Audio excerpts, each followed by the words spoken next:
علیکم ورحمۃ اللہ وبرکاتہ۔ بسم اللہ الرحمن الرحیم، الحمد للہ رب العالمین، الصلاۃ والسلام علی خاتم الانبیاء والمرسلین وعلی آلہ وصحبہ اجمعین، اما بعد۔ یہاں ایک بہن کا سوال ہے کہ صدقہ کے فوائد کیا ہیں اور ہم کس کس کو صدقہ دے سکتے ہیں؟ کیا صدقہ صرف مسلمانوں ہی کو دیا جا سکتا ہے؟ تو اس سلسلے میں عرض ہے کہ صدقے کے بے شمار فوائد جن کو گنا نہیں جا سکتا، اتنے فوائد ہیں، بے شمار فوائد ہیں۔ میں اختصار کے ساتھ قرآنی آیات اور احادیث آپ کے سامنے اولاً پیش کروں گا۔ پہلی چیز، صدقے کے سلسلے میں اللہ تعالیٰ کا سورہ توبہ آیت نمبر 103 میں ارشاد، خذ من اموالہم صدقۃ تطہرہم وتزکیہم بہا، کہ نبی آپ ان سے صدقہ وصول کیجیے، ان کے مالوں میں سے، اس سے ان کو پاک کیجیے، ان کا تزکیہ کیجیے۔ تو صدقے کا یہ فائدہ کہ اس سے طہارت، پاکی، تربیت حاصل ہوتی ہے، تزکیہ، اچھے اخلاق، گندے اخلاق اس سے دور ہوتے ہیں، حسد، بغض، عناد سے انسان پاک ہوتا ہے، بخیلت سے دور ہوتی ہے، یہ تزکیہ ہوتا ہے اس سے۔ اسی طریقے سے اللہ تعالیٰ کا سورہ بقرہ نمبر 274 میں ارشاد، الذین ينفقون اموالهم باللیل والنہار سرا وعلانیہ فلہم اجرہم عند ربہم ولا خوف علیہم ولا هم يحزنون، جی کہ جو لوگ اپنا مال رات و دن پوشیدہ اور اعلانیہ طور سے خرچ کرتے ہیں، ان کے لیے ان کے رب کے پاس ان کا اجر ہے، ولا خوف علیہم ولا هم يحزنون، نہ تو انہیں خوف لاحق ہوگا نہ انہیں غم لاحق ہوگا۔ تو صدقات و خیرات سے انسان کو اللہ کی رضا اور اس کا اجر حاصل ہوتا ہے، اور خوف اور حزن و غم سے نجات ملتی ہے۔ اسی طرح اللہ تبارک و تعالیٰ کا ارشاد سورہ بقرہ نمبر 276 میں، یمحق اللہ الربا ویربی الصدقات واللہ لا یحب کل کفار اثیم، کہ اللہ تبارک و تعالیٰ سود کے مٹھ کو مار دیتا ہے، ویربی الصدقات، اور صدقات میں اضافہ کرتا ہے، یعنی جو ہے سود سے مال میں کمی واقع ہوتی ہے، برکت ختم ہوتی ہے، اور صدقات و خیرات سے مال میں جو ہے اضافہ ہوتا ہے اور برکت ہوتی ہے، اللہ تعالیٰ بتاتا ہے۔ اسی طریقے سے سورہ بقرہ 261 نمبر کی آیت میں اللہ تعالیٰ کا ارشاد، مثل الذین ينفقون اموالهم فی سبیل اللہ كمثل حبة انبتت 7 سنابل في كل سنبلة 100 حبة واللہ یضاعف لمن یشاء واللہ واسع علیم، کہ مثال ان لوگوں کی مثال جو اللہ کی راہ میں اپنے مال کو خرچ کرتے ہیں اس دانے کی طرح ہے جسے 7 بالیاں نکلتی ہیں، اور پھر ہر بالی میں 100 دانے ہوتے ہیں، تو اس طرح ایک دانے سے 700 دانے تیار ہوئے، وَلِلَّهِ يُضَاعِفُ لِمَن يَشَاءُ، اور اللہ تعالیٰ جس کی چاہتا ہے اور زیادہ، یعنی 700 زیادہ سے بھی زیادہ عطا کرتا ہے۔ تو صدقات اور خیرات کا یہ ثمرہ اور یہ پھل قرآن میں اللہ تبارک و تعالیٰ نے بیان کیا ہے۔ اسی طرح رسول پاک صلی اللہ علیہ وسلم کی متعدد احادیث ہیں۔ پہلی حدیث عقبہ بن عامر رضی اللہ تعالی عنہ روایت کرتے ہیں، یہ طبرانی کی روایت ہے، شیخ البانی نے صحیح الجامع میں اس کو ذکر کیا ہے، ان الصدقۃ لتدفع عن اہلها حر القبور وانما يستظل المؤمن یوم القیامہ فی ظل صدقته، کہ صدقہ، یہ صدقہ دینے والوں کے قبر کی گرمی اور سوزش کو ٹھنڈا کرتا ہے، اور مومن اپنے صدقے کے سائے میں قیامت کے دن سایہ حاصل کرے گا۔ اسی طرح ابو ہریرہ رضی اللہ تعالی عنہ کی روایت صحیح بخاری میں اللہ کے نبی صلی اللہ علیہ وسلم نے فرمایا، الید العلیٰ خیر من ید السفلی، دینے والا ہاتھ لینے والے ہاتھ سے افضل ہے۔ اور ابو ہریرہ رضی اللہ تعالی عنہ کی یہ حدیث ترمذی وغیرہ میں کہ اللہ کے رسول صلی اللہ علیہ وسلم نے فرمایا، ان اللہ تعالی یقبل الصدقۃ ویأخذها بیمینہ فیربیها لأحدکم کما یربی احدکم مہرہ حتی ان اللقمۃ لتصیر مثل احد، کہ اللہ تبارک و تعالی صدقے کو قبول کرتا ہے، اسے اپنے دائیں ہاتھ سے لیتا ہے اور اس کو بڑھاتا ہے، یہاں تک کہ جو ہے کو جیسے کہ تم میں سے کوئی شخص اپنے گھوڑے کے بچے کی پرورش کرتا ہے، یہاں تک کہ ایک لقمہ جو ہے احد پہاڑ کے برابر ہو جاتا ہے۔ اسی طرح رسول پاک صلی اللہ علیہ وآلہ وسلم کا یہ ارشاد جو مسند احمد، حاکم اور جو ہے وغیرہ میں عقبہ بن عامر ہی سے، کل امرئ فی ظل صدقتہ حتی یقضی بین الناس، کہ ہر شخص اپنے صدقے کے سائے میں رہے گا قیامت دن، یہاں تک کہ فیصلہ سب کا ہو جائے۔ اسی طرح بخاری اور مسلم کی وہ مشہور حدیث ابو رضی اللہ تعالی عنہ کی کہ سبعۃ یظلھم اللہ فی ظلہ یوم لا ظل الا ظلہ، کہ 7 طرح کے لوگ قیامت کے دن اللہ تعالیٰ ان کو اپنے سائے میں رکھے گا، جس دن اللہ کے سائے کے علاوہ کوئی سایہ نہ ہوگا، اور اس میں اللہ کے 7 اشخاص کا ذکر کرتے فرمایا وَرَجُلٌ تَصَدَّقَ بِصَدْقَةٍ فَأَخْفَاهَا حَتَّى لَا تَعْلَمَ شِمَالُهُ مَا تُنْفِقُ يَمِينُهُ، وہ شخص ہوگا جو صدقہ کیا اور ایسے چھپا کے کرتا ہے کہ اس دائیں ہاتھ سے دیتا ہے، بائیں کو خبر نہیں ہوتی، یعنی ریا و نمود نہیں مقصود، وہ اخلاص للہیت کے ساتھ کرتا ہے، تو قیامت کے دن اللہ تعالیٰ اس کے لیے سائے کا انتظام کرے گا، وہ سائے میں ہوگا جب پوری دنیا پریشان ہوگی۔ اسی طریقے سے مسند احمد، ترمذی، حاکم میں معاذ بن جبل رضی اللہ تعالی عنہ کی حدیث الصدقۃ تطفئ الخطیہ کما یطفئ الماء النار، کہ صدقہ گناہ کو ایسے میٹ دیتا ہے، بجھا دیتا ہے، جیسے کہ پانی آگ کو بجھا دیتی ہے، پانی آگ کو بجھا دیتی ہے۔ اسی طرح رسول پاک صلی اللہ علیہ وسلم کی حدیث بخاری اور مسلم میں ابو ہریرہ رضی اللہ تعالی عنہ سے کہ اللہ کے نبی صلی اللہ علیہ وسلم نے فرمایا کہ اللہ تعالی فرماتا ہے، یعنی حدیث قدسی ہے، انفق علیک، تو خرچ کر، ہم تجھ پر خرچ کریں گے۔ تو جو خرچ کرتا ہے، صدقہ و خیرات کرتا ہے، اللہ تعالیٰ اس کو مزید عطا کرتا ہے۔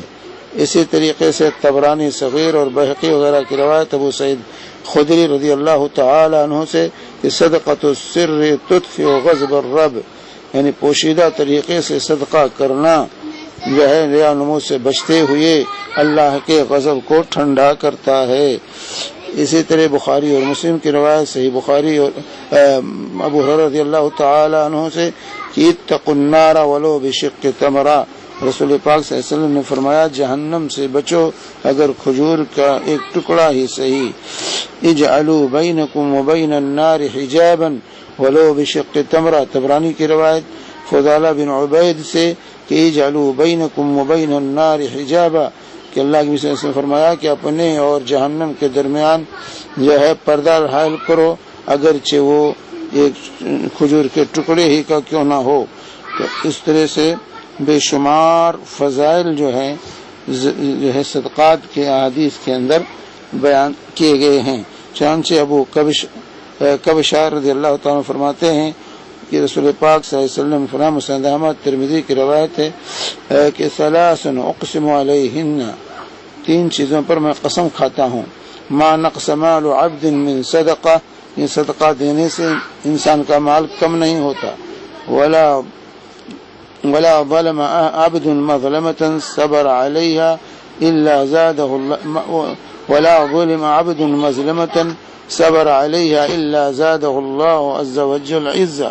اور جس بندے پر کوئی ظلم کیا جائے اور پھر وہ صبر کر لے جائے تو اللہ تعالیٰ اس کی عزت میں اضافہ کرتا ہے۔ ولا فتح عبد باب مسألة الا فتح اللہ علیہ باب فقر،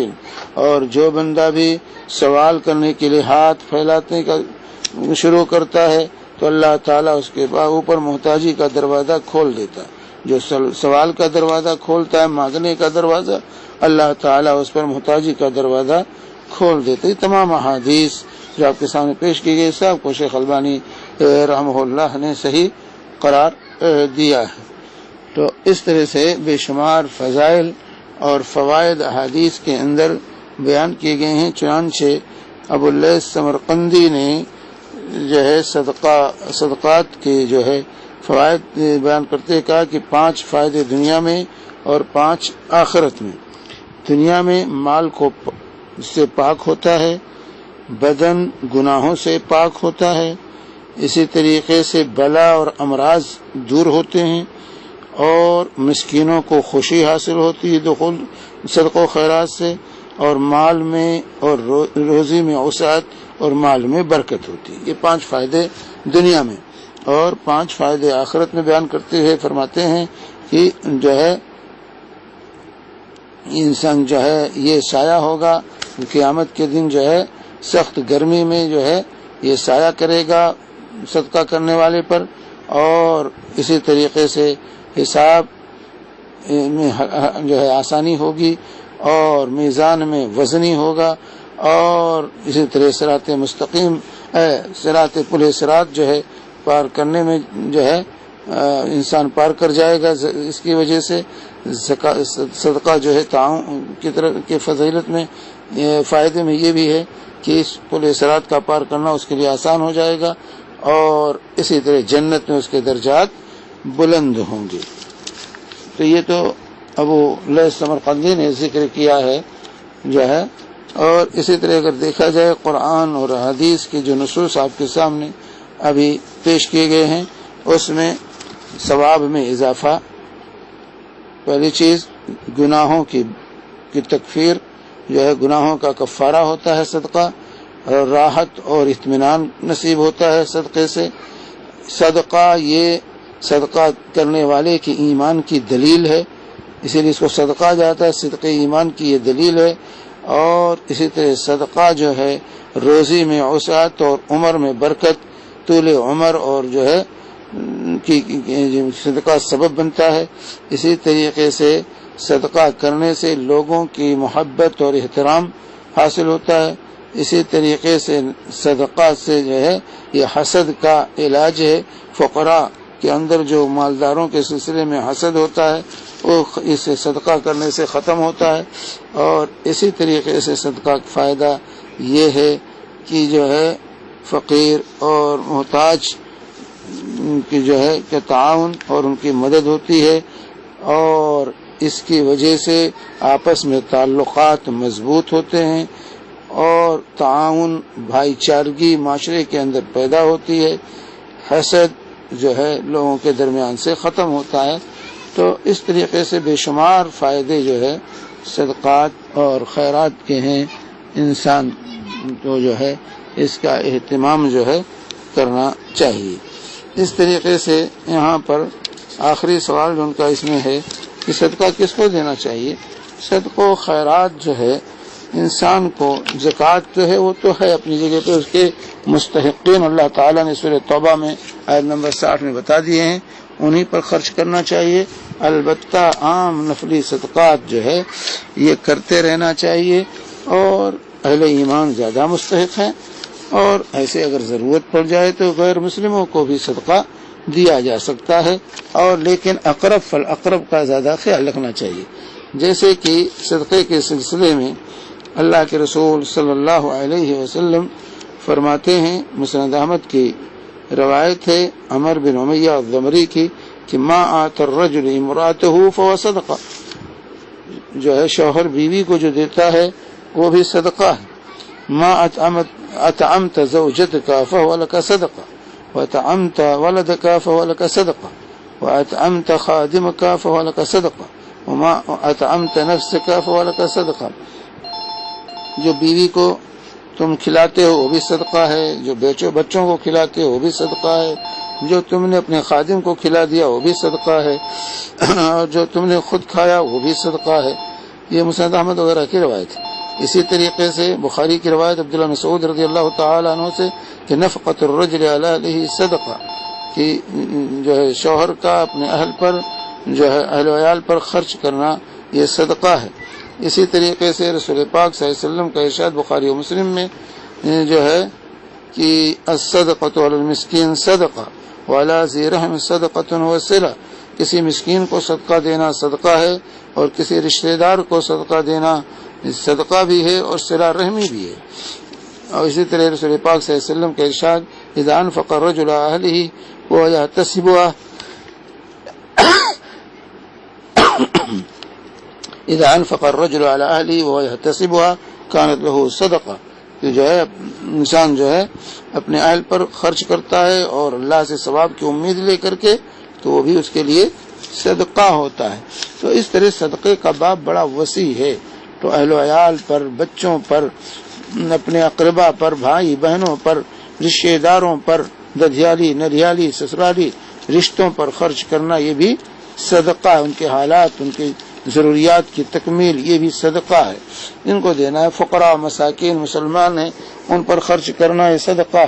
اسی طریقے سے جو ہے وہ بھی مستحق، ان کو بھی دینا چاہیے۔ اور اسی طریقے سے اگر کوئی غیر مسلم ہے، بھوکے مر رہا ہے، پیاسے مر رہا ہے، کوئی آفت آ گئی، مصیبت آ گئی ہے، تو ان کو بھی صدقہ دینا چاہیے، ان پر بھی خرچ کرنا چاہیے، وہ بھی ہمارے صدقے کے مستحق ہوتے ہیں اسی صورت میں، ناگہانی مصیبتوں میں، بلاؤں میں، اور اس حالات کے سلسلے میں۔ تو اس طریقے سے صدقے کا باب جو ہے بڑا وسیع ہے، اسلام نے صدقے کا باب بڑا وسیع رکھا ہے، اور اس طریقے سے انسان کو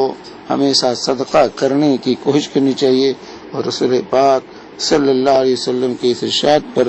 کہ اتقوا النار ولو بشق تمرہ، جہنم سے بچنے کی کوشش کرتے رہو گرچہ کھجور کا ایک ٹکڑا ہی سے جو میسر ہو، وہ صدقہ کرنے سے انسان کو چوکنا نہیں چاہیے، برابر صدقہ و خیرات کا سلسلہ جاری رکھنا چاہیے۔ وصلی اللہ علی نبینا محمد وعلی آلہ وصحبہ وسلم۔